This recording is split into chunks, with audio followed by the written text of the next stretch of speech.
but I really am interested. All right, there you go. That's fine. I'm going to talk a little bit, but I really want to find out what your questions are and try to respond to them. I mean, that's really what the point of this all is, right? After all. But let me give you at least some background information, and we'll go from there. So the first thing is that this holiday is really meaningful, but it also draws out whatever anal compulsive tendencies you have, right? I remember in Ron Wilson's book on Passover Seder, he was quoting Sandy Goodluck, who says that right after Purim, I start making lists and hyperventilating, which is, and frankly, in our house, literally the day after Purim, Marlon starts making Pesach, and there's less and less of the kitchen that I get to use, and all of a sudden, all of this chametz is on our counter, and we've got to get rid of it, sooner rather than later. I mean, you know the drill. So I mean, all of that is very respectful of the holiday and all of that. But I mean, I really do want to say from the very beginning that you shouldn't let some of these details that we're going to be talking about tonight get in the way of the broad picture. The broad picture is really that this is the central story of our tradition, Exodus and Sinai, and it has a lot of meanings for us that are that really distinguish us from other traditions. I mean, if you were to, for example, to compare the central story of Christianity, the passion and resurrection of Jesus, to our story, it has many distinctions. As a matter of fact, former student of mine, Michael Goldberg, later after he finished rabbinical school, did a doctorate at Graduate Theological Union in narrative theology, and ultimately he wrote a book called The Passion Resurrection, Exodus Sinai and the Passion Resurrection, Jews and Christians Getting Their Story Straight, right? And what he did in that book was compare the vision of who we are, if you are a Jew, as to who you are if you are a Christian, right? And the stories tell a lot about what that is. I mean, among other things, we don't leave Egypt as individuals, we leave Egypt as a community, right? Very much different from our American side of our identity. We hold these truths to be self-evident, that all men are created equal, they're endowed by their creator with certain inalienable rights. Among these are life, liberty, and the pursuit of happiness. So as an American, I'm an individual with rights. But as a Jew, I leave Egypt with a community. And when I get to Sinai, I don't get a single right. I get 613 commandments, right? When I do a lot of interfaith work, and I say to the Christians, this is the beginning of Jewish guilt, right? But the Catholics tell me, you know nothing about guilt. We have that cornered. I say, okay, you're welcome to it, right? And then, and then the story continues on the trek to the Promised Land. And so, what is that, and how do we contribute to life in order to try to make this life a better one for everybody, right? That's all involved in that central story of ours that Passover celebrates. So it is a really important holiday, just on a theological level, let alone for the fact that it brings together family and community, and it gets us to to talk a lot about the story. And as you may know, I've taught a course on Jewish law at the law school in UCLA for many years, and one of my students said to me that Jewish students said that he and some friends of his had invited some of their non-Jewish friends to their Passover Seder. And at the end of the Seder, one of the non-Jews said to him, "Now I understand why Jews are so good at the Socratic method. It's embedded in your religion," right? In other words, the idea to ask questions and to challenge things and that kind of thing, right? I mean, so I mean, it really is very central, both in its meaning and in its mode to who we are as Jews. And I think that that's really what we need to do, and certainly what we need to focus on. And certainly, the details of the observance, which we'll talk about tonight, hopefully will not get in the way of that, but will rather augment that, and make it possible for you to do it in a very traditional way, but at the same time, and thereby connect with the story and the way that Jews have celebrated the story for generations. I mean, that's part of what the meaning of Passover is as well. but it won't blind you to the greater meanings of it. And it certainly should not be, and let me just say it straight out at the beginning, it certainly should not be the excuse to look down on other Jews who do it differently, even if those other Jews are members of your family. So this should not be the rules of Passover and eating and all of that should not be the excuse to create bad relationships and families and friendships. So I mean, I think that also really needs to be emphasized at the very beginning, especially as I'm about to talk about a lot of the details of of making Passover. On Passover, we're not allowed, among other things, to eat chametz. So what is chametz? Chametz is one of the 5 grains that did in ancient times grow in Israel and still does, namely wheat, barley, oats, spelt, and rye. It's those 5 grains that constitutes chametz. And in regard to those 5 grains, there are 3 different commandments in the Torah. One is that you may not eat them on Passover, except under very specific circumstances, and we'll get to that. That's matzah, after all, usually comes from meat or something like from wheat, I mean. And so clearly we do eat wheat on Passover, but under very specific circumstances, namely that it's not leavened and it doesn't rise. Those 5 grains can only be eaten under these very specific circumstances of not having any leaven with them. So on the one hand, so number 1, we're not allowed to eat that, eat chametz. Number 2, so bal tochal is the Hebrew term for it.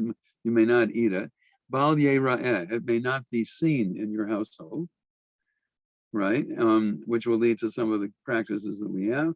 And bal yimatzeh, it might not be found in your household, right? So those are the 3 basic rules in regard to chametz. So what does that mean? Well, that means, among other things, that whatever chametz you have in your house, if you can, you should eat it or give it away to the poor between Purim and Passover, so that the food doesn't go to waste. And it's and again, I mean, it's some of it maybe all of it, depending on how much you have, you will eat, but you just need to get it out of the pantry and put it on the counter so you know what it is you've got to get rid of before then.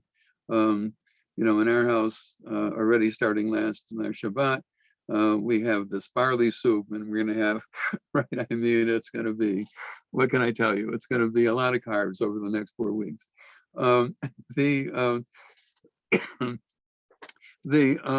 So that's part of it. And then another part of it is, of course, the spring cleaning. That is not just in our tradition. It's in a lot of other traditions, there's spring cleaning as well, but that's also part of it because it's not supposed to be found in your house or seen, right?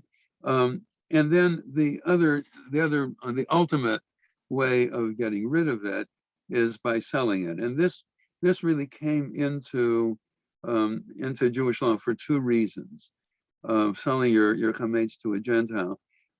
This came into Jewish law for 2 reasons. One was that many Jews, because when Jews were living in Christian societies in particular, Jews were not allowed to do what was honorific work, that is, work on the land. And so they had to be in business. They were dealing with money, which was the Christians thought to be dirty. But that meant that you had a lot of Jewish businesses that were things like grocery stores, liquor stores, and so on, that had a whole store of this stuff, right? That the owners could certainly not sell off within a month after Purim. So there needed to be a way in which these store owners could maintain their supply, but not sell it on Passover, but be able after Passover to reclaim it. So that was the major reason in the Middle Ages for developing this notion of mechirat chametz, of selling your chametz. But the other reason is because of a peculiarity in Jewish law, which is that throughout the rest of the year, the classical example is if a drop of milk by accident gets into a meat soup, if it is less than 1/60th of the volume of the soup, it is null and void. The term is batel b'shishim.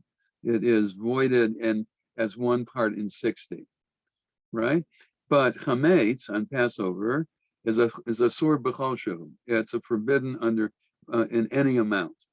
So that's part of the reason for the spring cleaning stuff, right? In other words, the idea is to try to get rid of as much of it as you can find. I mean, depending upon what stage in life you're in, if you have small kids, it's inevitable that there's going to be crumbs all over the place. Or if you have grandchildren come around, it's inevitable that there are going to be crumbs all over the place. And even without that, even we're just talking about adults in the house, there's a need to try to clean that out. But even with that, you're going to miss something. I mean, we're all human, and there will be crumbs, in the depths of your couch or something, whatever it is.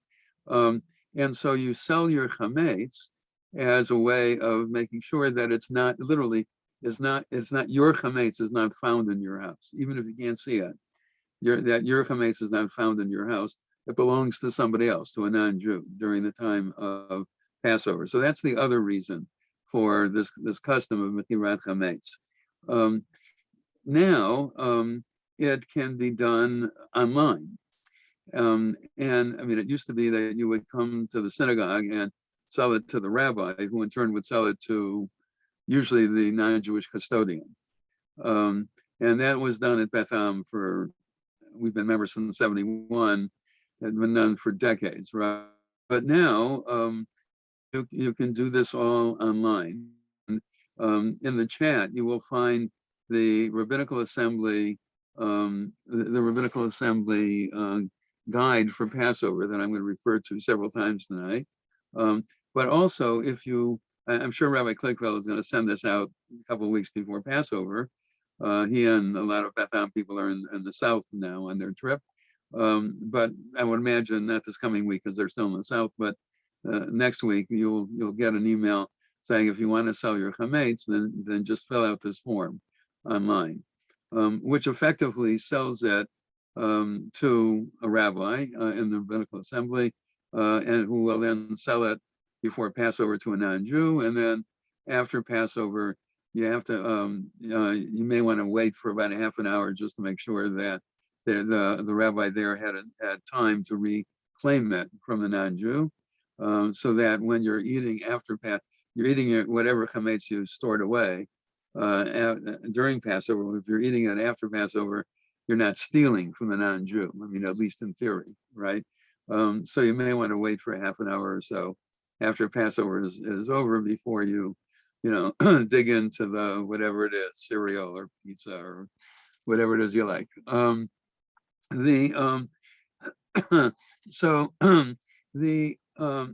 other sort of complicating factor here, and it's not really all that complicated, but in the course of generations, among Ashkenazi Jews, not among Socratic Jews, there developed a stringency, a chumrah, on Passover, that in addition to not eating chametz from the 5 grains, except if it was done under very specific circumstances so that it didn't rise, they also did not eat kitniot, legumes is usually the way it's translated. It's beans of various sorts. And there are various theories as to why that custom arose. My guess is that it simply arose and then all of the explanations are after the fact. But to the extent that you can justify it, my guess is that it's because when you ground beans of various sorts into flour, you couldn't tell the difference between the bean flour as opposed to the wheat flour. And so what they were worried about was that you would ultimately be eating chametz, even though you were just eating beans mashed up. So I think that's where the stringency came. In recent decades, there was a true, and the Sephardim don't have that. that stringency. So the Sephardim will eat beans and rice on Passover without any compunctions whatsoever. In the Ashkenazi world, the Rabbi David Golinkin, who is the in Jerusalem, born in the United States and trained at the Jewish National Seminary, but then made Aliyah, and he wrote a rabbinic ruling about 20-some years ago, in which he traced the development of this entire stringency, and he ultimately called it a minhag shtut, a stupid custom, because it really doesn't have much to recommend it.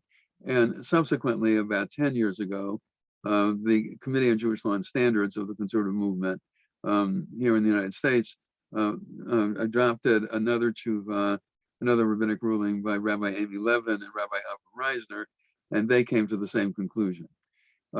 So there are those who will eat, including Ashkenazi Jews, who will eat kitniot on Passover, and there are those who will not. And let me just say that even though I was really convinced by those arguments, at least until this year, there are no kitniot in our house on Passover. And this is something I learned a long time ago, actually. The first year, Marilyn and I have been married 55 years. The first year we were married, I was in rabbinical school, and in the 2 months or so before Passover, we were studying the laws of Passover. And then as now, the day after Purim, Marlon starts making Passover.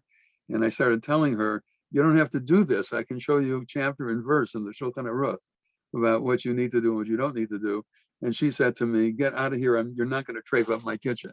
And who was her authority? Her mother, of course, right? So you need to know that. I mean, so anyway, until this year, actually, we did not have kitniot in the house. I think this year, Marlon has finally decided it's enough already.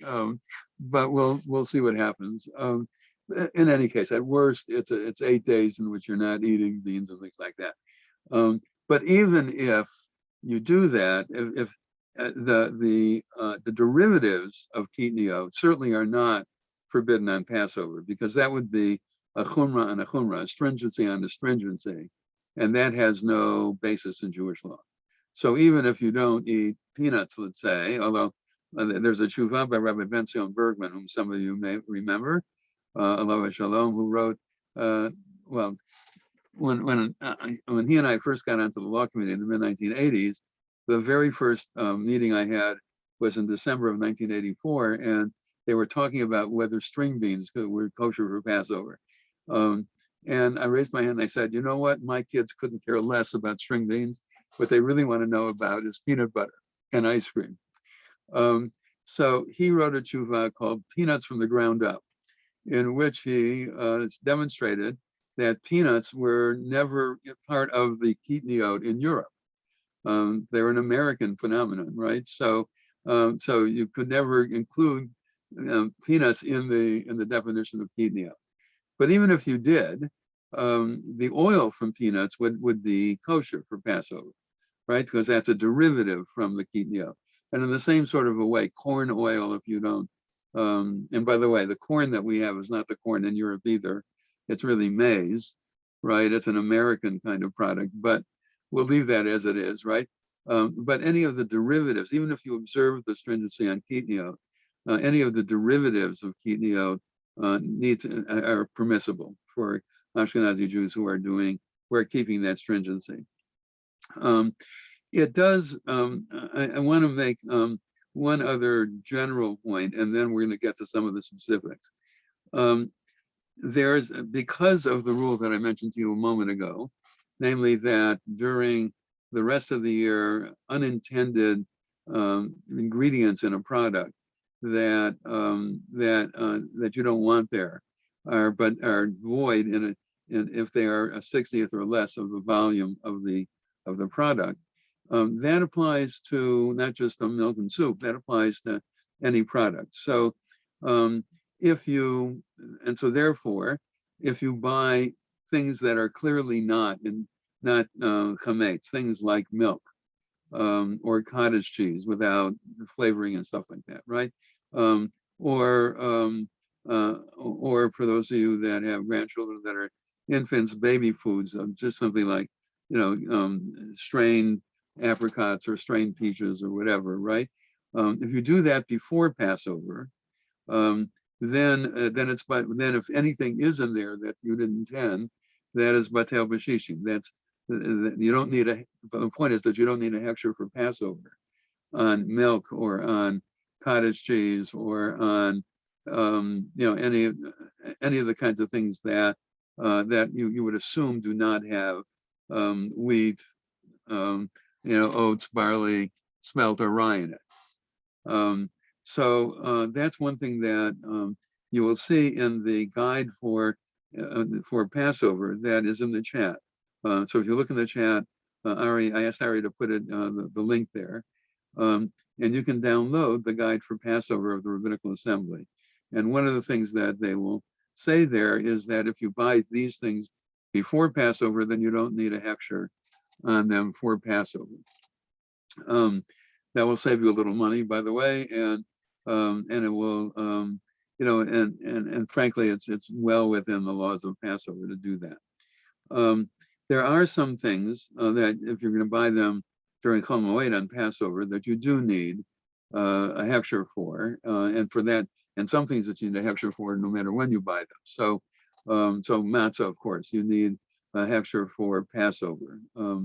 Any kind of cakes or candies or things like that, you need to have a hechsher for Passover on, and because of those kinds of things, you expect that there may be some of these ingredients in it. Certainly, there are Passover cereals, and if if you love those kind, you not have to have cereal in the morning.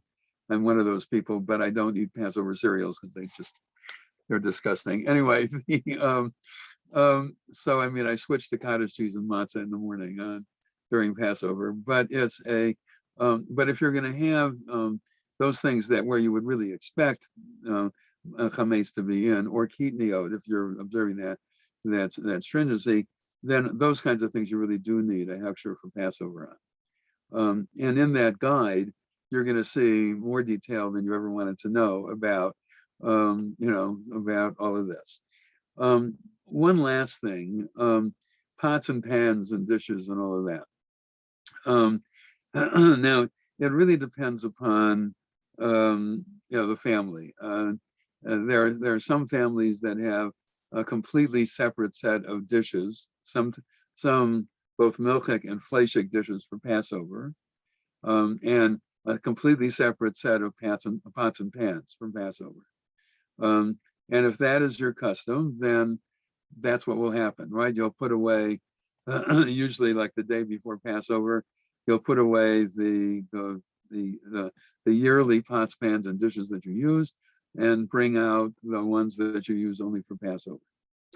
If you don't have that, then the question is, how do you kasher these things for Passover? And again, in the guide that's in the chat, you will see the exact instructions.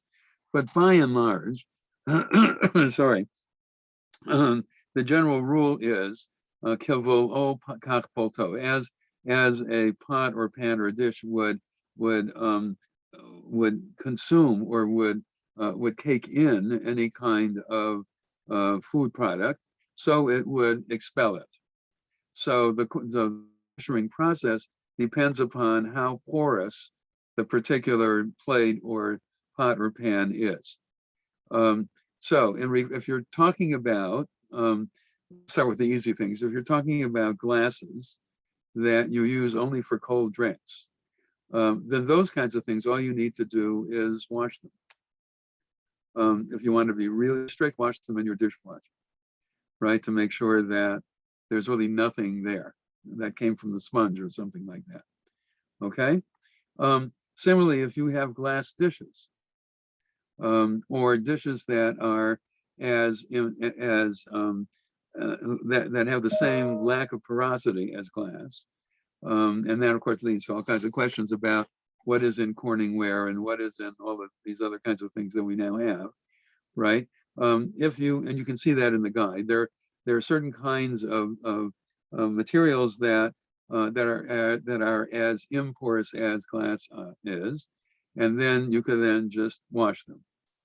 Now, for metal things, and that's most of your pots and pans, and for metal things, what you need to do is boil water in them and let it, the biggest one you have, put all your pots and pans and your silverware in the largest pot you have, and fill it with water and boil, and let it, and fill it with boiling water, and let it spill over a little bit. It gets a little messy, and put all of your pots and pans and silverware in that, because I'm assuming that they are all metal, and as long as they're all metal, that will work.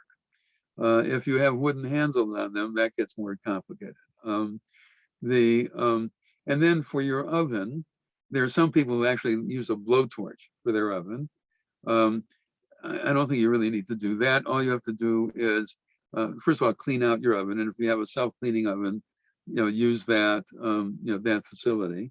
And then after you've done that, just if you have a self-cleaning oven, that's probably all you need to do, frankly. If you don't have a self-cleaning oven, then just clean it out as well as you can, and then raise it to the highest temperature it goes to, and let it be there for, say, half an hour, and then let it cool down, and then maybe wash it out one more time just to be on the safe side, and you're done. And what you've done is, that's, by the way, that's the same thing that you would do during the year if you were changing a Fleischig oven to a milchig oven or something like that, right? Or changing a Fleischig pot to a milking pot, or the other way around. Or if something, you made a mistake and it was a milk soup in this Fleischig pot that you had, and you want to re-kasher it as Fleischig, that's the way you would do it, with boiling water. There are, in terms of counters, there are certain kinds of counters that all you need to do, that are not porous, and therefore all you need to do is wash them. So when we remodeled our house, we got Caesar stone from Israel, which specifically comes with a letter from a rabbi that this is non-porous, and therefore on Passover, all you have to do is wash it, right?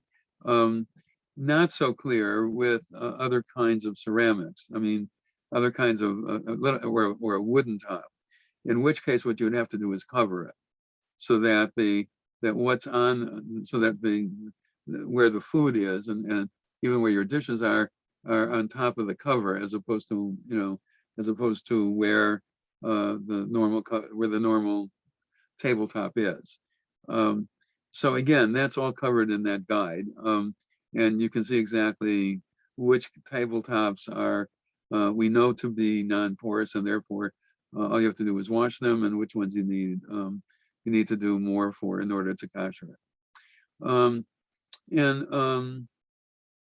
Okay, I think I've covered what I wanted to cover, because I want to hear your questions. So please tell me, just unmute yourself, and we're a small enough group. Just unmute yourself, and if you have particular questions, I'm happy to answer them. Go ahead. Yes. Rabbi, every year during Passover, we cover our countertops. They are granite, so I'm not sure if I'm overdoing the isolating the chametz, or. You may be. Let me double check here. I have a copy of the Passover guide in front of me. I just printed it out. And see, the thing is, let me just say, this comes from the Committee on Jewish Law and Standards of the Conservative Movement, and we have a subcommittee on kashrut, now chaired by Rabbi Aaron Alexander, whom you may remember, because he was at Beth for a number of years. So let me see what he says here. Work surfaces. Tables, closets, and counters should be thoroughly cleaned and covered for Passover.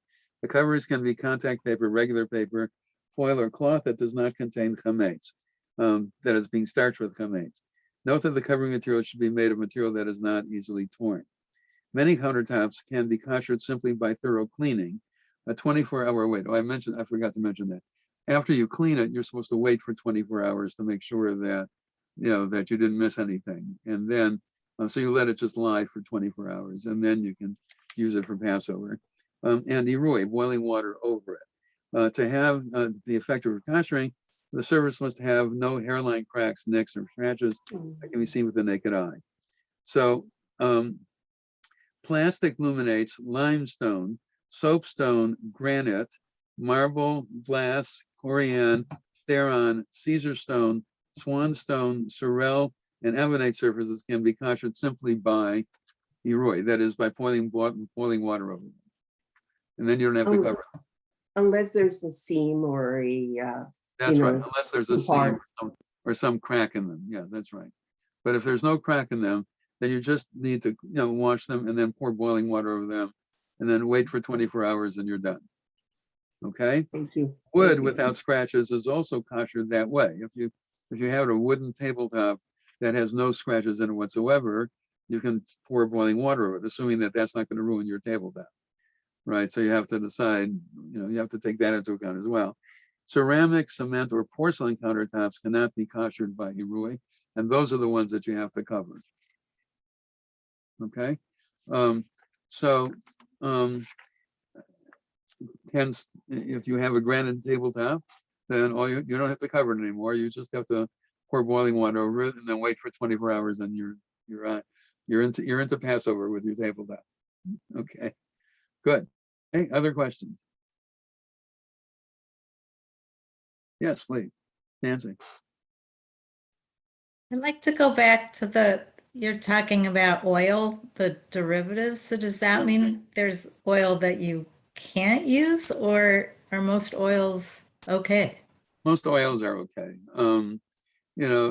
Certainly olive oil is, because olives themselves are not, and not even kitniyot, let alone chametz, right? And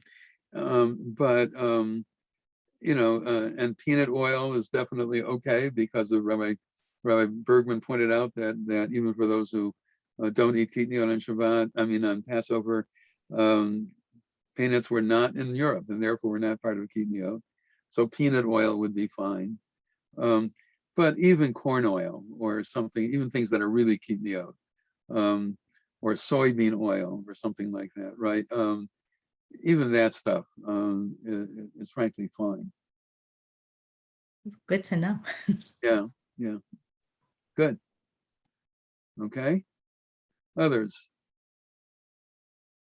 It's not all or nothing. So if you think of things, in the next month that you want to ask me, just email me and I'll be happy to try to answer them for you. Yes, go ahead. Okay, I wanted to ask a question. I see in the stores, whole wheat matzah that's kosher for Passover, and spelled matzah and other grains, and it is with the Passover items. And I know some people for digestive issues may need it, but how about the general population? Would they be able to eat a whole wheat matzah that it says kosher for Passover? Or yeah, it's the one that some, not all, the one that some Orthodox rabbis do not like to use for the Seder or something like that is egg matzah, because there what you're doing is you're adding ingredients to the to what is supposed to be lechem oni. It's supposed to be a poor person's bread. So if it's a poor person's bread, presumably the person would not have eggs to add to the wheat and water, right?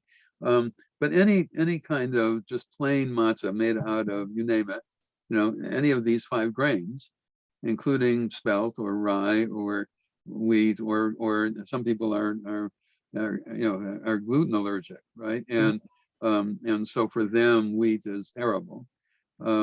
But oats are okay. So if they can find oat matzah, that's all right. And the reason why it's okay is because it is baked in a particular way to guarantee that it doesn't rise. So it has to be baked at a very high temperature and without leavening, and taken out of the oven within, I think it's 18 minutes or something like that. So that's what makes matzah kosher for Passover, even though if you had leavening on it, that would be chametz. That would be the classical definition of what chametz is. Yeah. Right. Thank you. Right. And there are, by the way, there are also a number of issues for vegetarians, right? In terms of like the Passover Seder, do you have to have a shank bone on your Passover plate?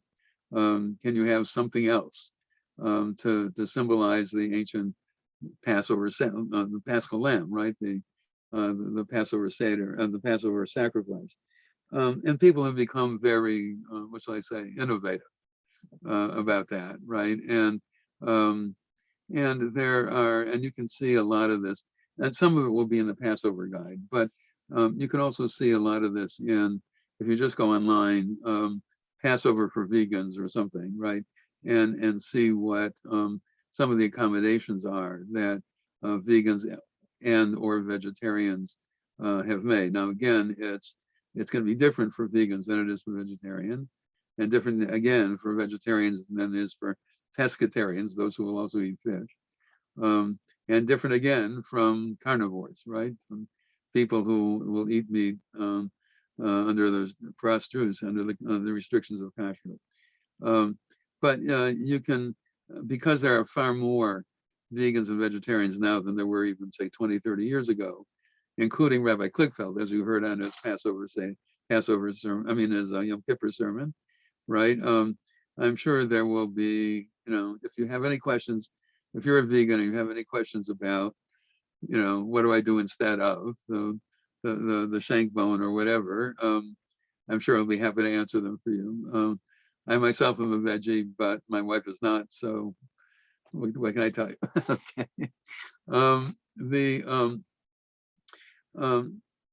Okay, did I answer? Yes. Did I answer your question? Yes. Okay, good. All right, other questions? Rabbi? Yeah. It's kind of a different kind of question. I hear what you're saying about kidney out. I get it. It makes sense. Home in the pandemic will make life easier. But I'm now an orphan, when the last parent died, actually, I'm still in the year. And which is why I was a little late. I was at Minyan St. Kaddish anyway. Right. But when I think about what I remember my parents doing, reading ingredients, and this was in the age of corn syrup, so everything was there. There's this feeling of kibbud av va'em that, anyway, I'm just interested if you have a comment on the hierarchy of mitzvos, and in this case, this is what my parents did, and it somehow feels, and maybe it's just because it's in the year, and the parent that died was my mother, who of course had more to do in the kitchen. And I'd just be interested if you have any comments on that one. Well, that is, before you came on, I mentioned the fact that when I was in rabbinical school, my first year, we were studying the laws of Passover in the 2 months before Passover. And when my wife started making it, I told her that she didn't have to do certain things because in the Shulchan Aruch it says this. And she chased me out of her kitchen and said she's not going to trape it up, that her mother's going to be the authority here, right? So that, and it is really, in a lot of families, that has gone from certain practices, one generation to the next. And that, I think, depends very much upon the degree to which the degree to which that's meaningful to you. So, I mean, my mother, filled the bathtub with water and put the glasses in the bathtub for 24 hours, and then drained the bathtub and filled it again for another 24 hours, and yet again a third time. Well, first of all, we have a drought in Southern California, so you should not do that custom. Okay, I mean that has to come into account as well. But certainly a lot of the other customs that my parents passed down to me, we do them. And of course, a marriage is always bringing together two worlds. So some of the customs that we do are from Marlon's family, and some are the things that just developed on our own. The Seder that Marlon and I have had over 55 years is really rather different from the Seder that either my father-in-law led or my father led.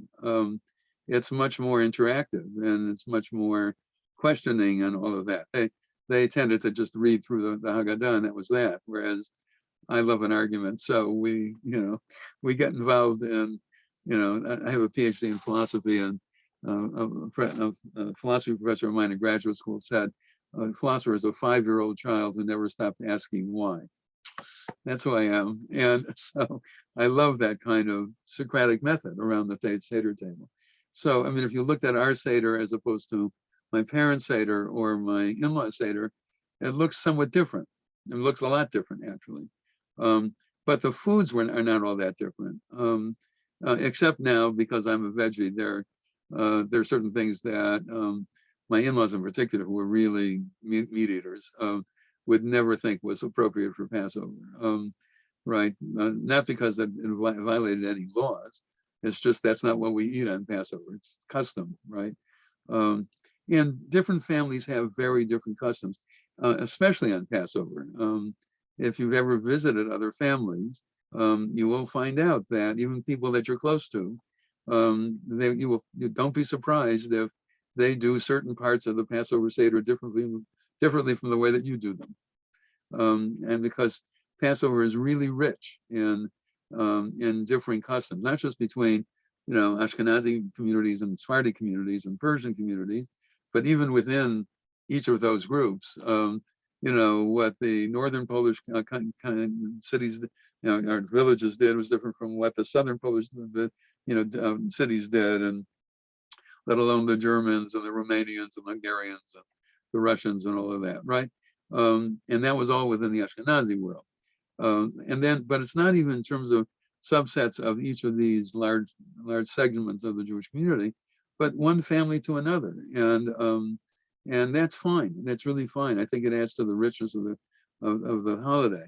And in terms of specific, food patterns, I mean, I think whatever gives you meaning and carrying down what your parents did, you should do, unless there's some clear objection to it, in one way or another, right?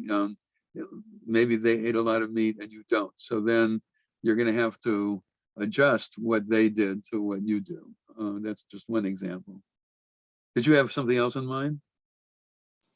No, I like that, but it did make me think of Litvak on both sides, so spices and not sugar, and going somewhere and they've got sugar in their gefilte fish, and I'm like, how do you even eat this? Or a sweet kugel. So I think I'm gonna go to keeping the whole checking for corn and whatever. But Okay, that's fine. I'd like, And there are different customs about, it's called brachen, right?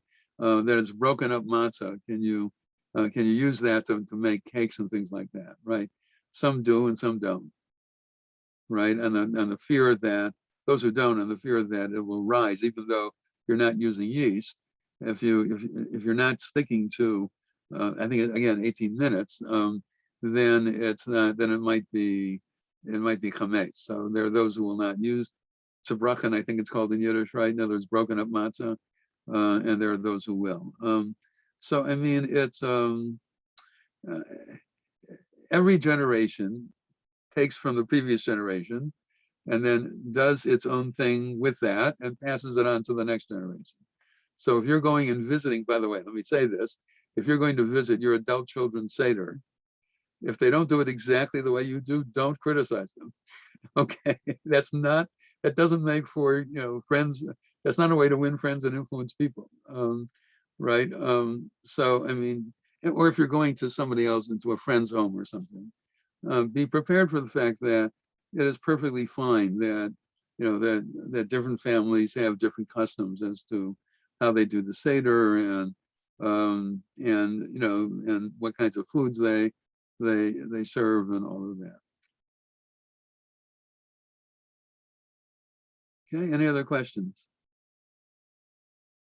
Well, again, you said Sure, that go ahead, the yeah. thing that we're talking about, broken matzah, do people call that gebroits? I don't Yeah, know it's quite how to say. yes. Yeah, it's Okay. right. Yes, I think I got that wrong. Yes, I got the Yiddish right. Yes, and there are those who use it and those who don't. Okay. Yes, go ahead, Esther. You have to unmute yourself. There you go. I have a question. You said that I'm also very interested in sort of traditions and things like that. And you're saying that in different parts of Europe, Jewish communities celebrated or maybe read the Haggadah differently, that there were so many different customs and different, I understand maybe from an Ashkenazic family to a Sephardic family, but isn't the Haggadah the Haggadah? Yeah, I mean, until very recently in Jewish history, there was the Haggadah, the Maxwell Haggadah. Some of you may remember, right? Yeah, there was the text, but what I meant was that, you know, in some communities it was just simply read aloud, and in some communities there was a lot of discussion about it. And in some communities they would, especially, you know, now we have daylight savings time, which raises a whole other set of questions, right? Because at least officially you're not supposed to start the Seder until it's dark. But given daylight savings time, a month from now, it won't get dark until about 8:30 or 9. So then what do you do with either children or older adults who can't stay up until past midnight, right? And so what's going to happen, I mean, you know, Rabbi Kligfeld told me that for the second Seder, they're going to do, this is what we've done for many years now in our family as well. Before sunset, you do as much of Magid as you can, right? Much of the telling the story and singing some of the songs and things like that, right? And then once the sun has set, you literally do the Seder. That is, but when you get to Magid, the fifth part of the Seder where you tell the story, by that time you've done most of it. So you just do 2 or 3 lines of it and then you go to eat, right?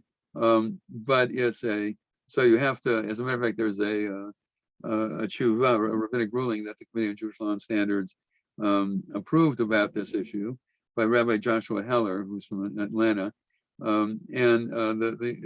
It's not called this, but it's Seder Shalom B'Seder, right? A Seder that's not according to the order, right? And why would you do this? You would do this because of daylight savings time, and because you either have, you know, little kids or you have elderly people who cannot stay up until 2 in the morning, something like that, right? So you need to, you know, adjust in that way as well. Thank you. Sure. Okay, first. Okay. All right. So Rabbi- again, Oh, sure, go ahead. Rabbi Kleefeld being the rabbi, I forget what he called it, but the one where you end with end with Sukkot Zimra and start with Musaf. Oh yeah, Hafochu. That's right. We had one service like that when we had the musical group, and there was, had a lot of people visiting us that one Shabbat in February, I think, if I remember correctly, right? And his point was that just to try it, because a lot of the good melodies for singing the services are for Sukkot Zimra, Right. but people don't show up for that. Right. So for the fun of it, and really not as an example of what to do year in and year out. You know, we went out the opposite way. So we started with Adon Olam, and then Aleinu, and then Musaf, and then the Haftarah reading, and then the Torah reading, and then, you know, and then Shacharit, and then the end of it was Sukkot Zimra, where we could sing through a lot of it. It was a lot of fun. Right. But again, that was not intended to be a model for the rest of the year. It was just for the fun of it. But in some ways, it's very much what I was just talking about is very much like this. Yes, I mean it's basically taking the Magid section, which is the longest anyway, in a traditional Seder, and putting as much of that before the Seder as you can, so that by the time sunset happens, you can just simply you can do just a few lines of it and then move on to dinner, basically. Yeah. You light the candles before you do the Magid? No.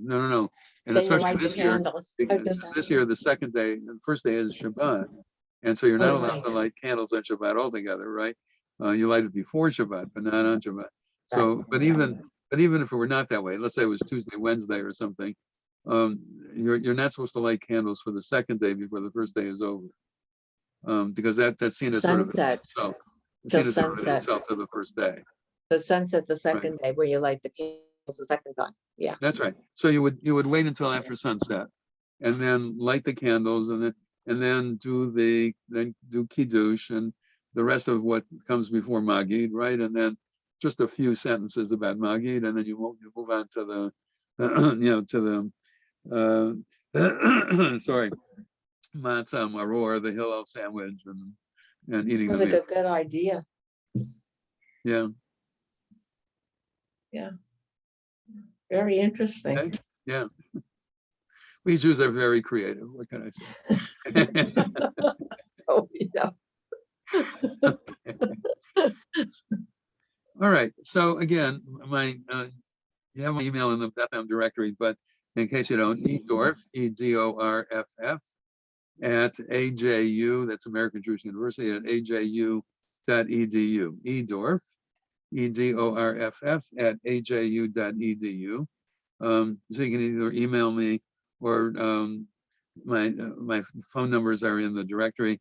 You'll probably find me more often at home than at the office these days because I only teach on Wednesdays and Thursdays. So on the other days of the week, I'm usually home working on a writing project. So, but feel free to call me. I'll be happy to answer what questions you have. Okay. Thank you so much.